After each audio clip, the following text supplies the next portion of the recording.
আসসালামু আলাইকুম। আহ, আপনারা সকলেই জানেন আমরা বিগত আগামী 28 তারিখে আমরা একটা আহ, ছোট দামাদারপুরে যে শরীফুলদার হচ্ছে নারিকেল গাছ থেকে পড়ে যাওয়ার পরে ওনার পাটা নষ্ট হয়ে যায় এবং কোমরে চোট লাগে। তিনি হচ্ছে আহ, খুব অসহায় একজন ব্যক্তি। আমরা 28 তারিখে আগামী মাসে কিছু বাজার দিয়েছিলাম।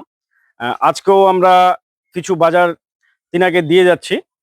তো আহ এই যে এই ঘরটার কথা বলছিলাম, যে এই ঘরটা হচ্ছে আহ তিনার মানে খুব একটা ছোট্ট জায়গায় তিনি থাকেন, তিরুপাল মোড়ানো ঘর, আপনারা সকলেই দেখতে পাচ্ছেন। আমি এখানকার পঞ্চায়েত সমিতির বর্তমান কুশমন্ডি ব্লকের সহসভাপতি। তিনার কাছে আমি আগামী মাসে অনুরোধ করেছিলাম যেন এই ঘরটা যদি একে করে দেওয়া যায়, তার একটা ব্যবস্থা। আজকে আমি স্বয়ং ওনাকে পেয়েছি, ওনাকে আমি নিয়ে আসছি। আহ, আমি ওনার কাছ থেকে শুনবো তিনি কি কি কাজ করলেন। কাকু একটু যদি বলেন। আমরা এই ছেলেটা যখন থেকে অ্যাক্সিডেন্ট হয় তারপর থেকে পাড়া প্রতিবেশী সবাই মিলে যে সেই সাহায্যের হাত বাড়িয়ে দিয়েছে। তো তার উপরেও আমি পঞ্চায়েত সমিতির সহসভাপতি হিসেবে অন্নপূর্ণা অন্তোদয় আওতায় ওই ছেলেটাকে নিয়ে আসতে পেরেছি এবং তাকে প্রতি মাসে 21 কেজি চাল, 24 কেজি আটা এটা ব্যবস্থা করেছি। আর এখানে এই ছেলেটার নামে কোনো ঘর ছিল না, কিন্তু তার নানা মারা যাওয়ার পর সেই যে ঘরটা তার নানির নামে করা হয়েছে, সেখান থেকে গ্রামবাসীর দাবি সবাই মিলে এই ছেলেটাকে এই ঘর করে দেওয়ার একটা ব্যবস্থা, অল্টারনেট হিসাবে ওই ঘরটাকে দেওয়া হবে, এরকম একটা সিদ্ধান্ত হয়ে আছে। আমিও খোঁজ খবর রেখেছি যেন ওই ছেলেটাকে এই ঘরটা করে দেওয়া যায় এবং আধিকারিক পর্যায়ের সঙ্গে আলোচনা হয়েছে এই বিষয়টাই নিয়ে।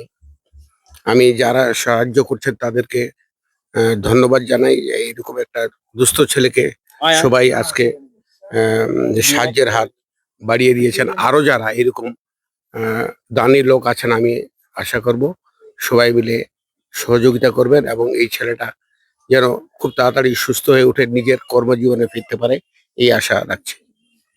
আমি অসংখ্য ধন্যবাদ জানাই কুশমন্ডি ব্লকের পঞ্চায়েত সমিতির সহকারী সভাপতি কাদের মিয়াকে। আমরা আপনারা দেখতে পাচ্ছেন এইসব ছোট বিস্কুট আছে, চালের বস্তা আছে, সয়াবিনের প্যাকেট আছে, বিস্কিট আছে, তারপর চানাচুর আছে, লবণ, মানে নিত্য প্রয়োজনীয় জিনিস, তেল থেকে কাঁচা সবজির একটা বাজার, মুড়ি, এই সমস্ত আমরা আজকে দিয়ে গেলাম। আগামী দিনে আমরা দিয়ে গেছিলাম, আগামী দিনেও আমরা আবার দিব। আহ এইরকম সবার কাছে আমার হাত জোড় করে অনুরোধ রইল, এই ব্যক্তিকে যেন আপনারা সবাই সাহায্য করেন এবং এরকম মানুষের পাশে আপনারা সকলেই দাঁড়ান। আমরা মানবিক কাজের জন্য এগিয়ে আসছি, আপনারাও এগিয়ে আসেন। সকলকে ধন্যবাদ জানাই। আর আজকে আমি অত্যন্ত খুশি যে আমি এখানকার পঞ্চায়েত সমিতির সহসভাপতিকে পেয়েছি এবং তিনি হচ্ছে এই ঘরটার একটা ব্যবস্থা তিনি নিচ্ছেন। আগামী দিনে যতটুক আমার মানে আশা আর কি, আগামী দিনে ঘরটা হয়ে যাবে। ওনাকে অসংখ্য ধন্যবাদ। আর তিনি বললেন যে হচ্ছে রেশনের ব্যবস্থা, যেটা অন্তর্দের মানে আয়তায় ছিল না, তিনি নিয়ে আসছেন। অসংখ্য ধন্যবাদ তিনাকে। তার সাথে সাথে আপনাদেরকে সকলকে আমি ধন্যবাদ জানাই, যারা আগামীতে যারা ফোন পে বিভিন্ন ধরনের মানে দিয়ে সাহায্য আপনারা করেছেন। সকলকে অসংখ্য ধন্যবাদ এবং সালাম জানাই। ধন্যবাদ।